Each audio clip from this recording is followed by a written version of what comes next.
We are back in the year 1985, continuing our look at the G.I. Joe toy line by Hasbro.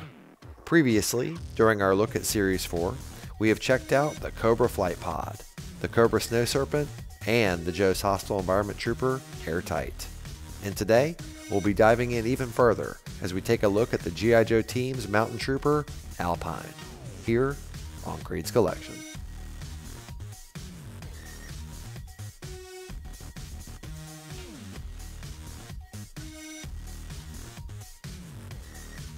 Hey, welcome back to another episode of Creed's Collection. Today we're checking out the Mountain Trooper Alpine from the 1985 G.I. Joe toy line by Hasbro. Alpine grew up in Minidoka, Idaho, in the middle of the flat, dusty Snake River Plain.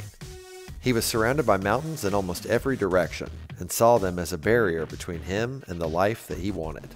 So he took up rock climbing in college and continued recreationally until he joined the G.I. Joe team. And now that we know a little bit more about Alpine, let's take a closer look. So, Alpine is one of my favorite G.I. Joes of all time, and it's due in no small part to the fact that he's such a realistic G.I. Joe figure. As we get closer to his face, you can see that he has an excellent sculpt, and he reminds me a lot of Billy Dee Williams. I'm not sure if those are goggles or glasses that he's wearing, but as a kid I always assumed they were glasses, and I thought it gave him a unique look. I like his rope here wrapped around him, but there is a small paint chip right there, unfortunately. Now as we come around to his forearms, I really like his leather gauntlets here, and in general his color scheme is excellent. So when I was a kid, I enjoyed taking a Sharpie marker and putting more details on my Joes, so right here I colored the buckles on his boots black. I'm not really sure what possessed me to do that as a kid, I just felt the need to go in and color in extra details for some odd reason. That's okay though, because they're my G.I. Joes, they're not going anywhere. And as you can see right here, I colored the two buttons on the back of his pants black as well. As long as we're back here, we'll take a look at the copyright info. On his bottom here it says Made in Hong Kong, and on the inside of his left thigh you can see 1985 Hasbro.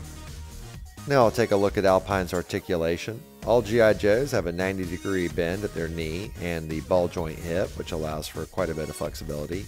Rubber band waist so they can swivel back and forth and bend forward and back.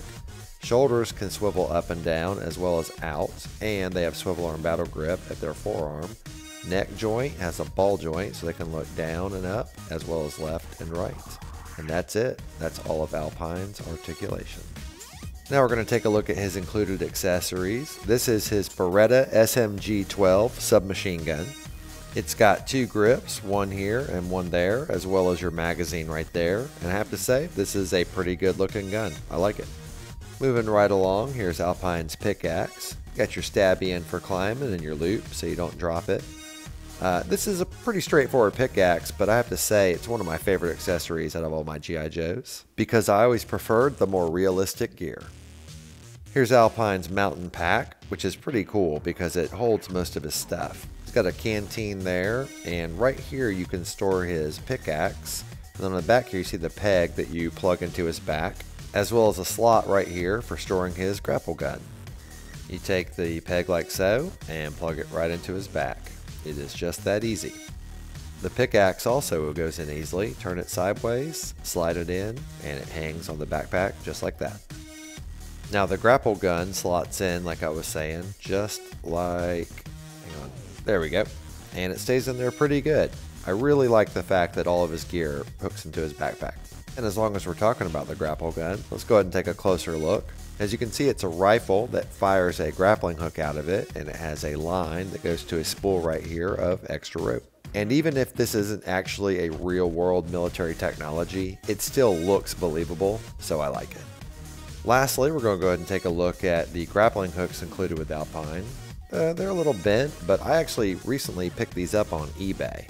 And when I got it, they were super knotted up. I mean, horribly.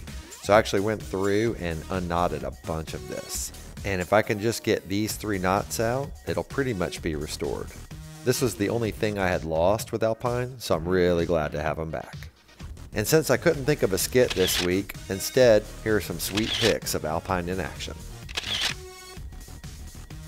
Alright, now take a look at Alpine's file card. If you'd like to read it, pause now.